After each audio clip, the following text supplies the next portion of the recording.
అనుమానాస్పదంగా తిరుగుతున్న 6 వ్యక్తులను అందెల శ్రీరాములు కార్యకర్తలు గుర్తించి మీర్పేట్ పోలీసులకు సమాచారం ఇచ్చారు. వారి వద్ద పెట్రోల్, సుత్తి, కట్టర్, ఐరన్ రాడ్లను గుర్తించారు. కొన్ని రోజులుగా రోహింగ్యాలపై అందెల శ్రీరాములు యాదవ్ ఉద్యమం చేస్తున్నారు.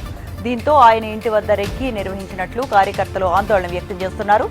ఘటనపై అన్ని కోణాల్లో విచారణ జరుపుతున్నట్లు మీర్పేట్ సీఐ నాగరాజు భరోసా ఇచ్చారు.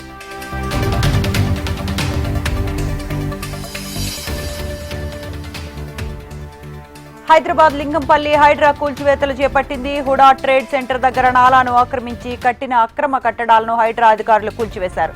నాలా ప్రాంతంలో అక్రమ నిర్మాణాలు చేపట్టారని, వాటిని ఖాళీ చేయాలని గతంలోని హైడ్రా అధికారులు స్థానికులకు నోటీసులు ఇచ్చారు. నాలాను ఆక్రమించి నిర్మాణాలు చేపట్టడంతో పలు ఇళ్లను కూల్చివేశారు.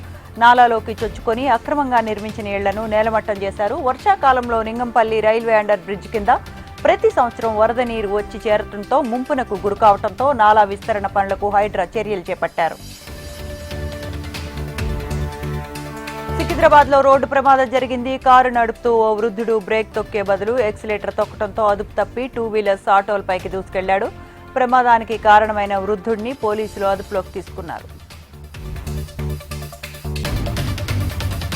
4 లేబర్ కోడ్స్ రద్దు, ఆర్టీసీ రక్షణ, విద్యుత్ బస్సుల విధానంలో మార్పు కోసం జూలై 9న జరిగే జాతీయ సార్వత్రిక సమ్మెలో పాల్గొనాలని Telangana Mazdoor union general secretary Thomas Reddy పిలుపునిచ్చారు. కేంద్రంలోని బీజేపీ ప్రభుత్వం కార్మిక ప్రజా వ్యతిరేక విధానాలను అవలంబిస్తూ కార్పొరేట్ శక్తులను అనుకూలంగా వ్యవహరిస్తోందని మండిపడ్డారు. కేంద్ర ప్రభుత్వం అన్ని రంగాలను ప్రైవేటీకరణ చేసే ప్రయత్నం చేస్తోందని విమర్శించారు.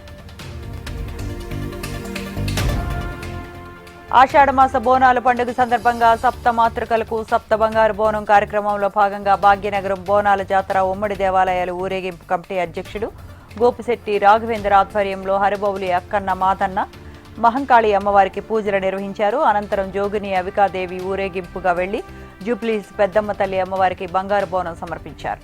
కార్యక్రమంలో ఆలయ కమిటీ ప్రతినిధులు, ఊరేగింపు కమిటీ ప్రతినిధులు మాణిక్ ప్రభు గౌడ్, శ్రీధర్, గురునాథ్ రెడ్డి, శ్రీకాంత్, వేణుగోపాల్, వివిధ ఆలయ కమిటీ ప్రతినిధులు పాల్గొన్నారు. సికింద్రాబాద్ ఉజ్జయిని మహంకాళి అమ్మవారికి మొదటి బోనాన్ని అత్తిలి కుటుంబం నుంచి సమర్పించారు. అమ్మవారి బోనాల జాతరను పురస్కరించుకొని ప్రతి సంవత్సరం మొదటి బోనం అత్తిలి కుటుంబం నుండి సమర్పించడం ఆనవాయితీగా వస్తోంది.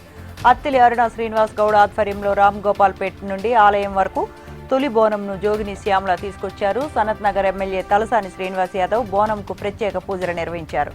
డప్పు చప్పుళ్లు మధ్య బోనం సమర్పణ కొనసాగింది.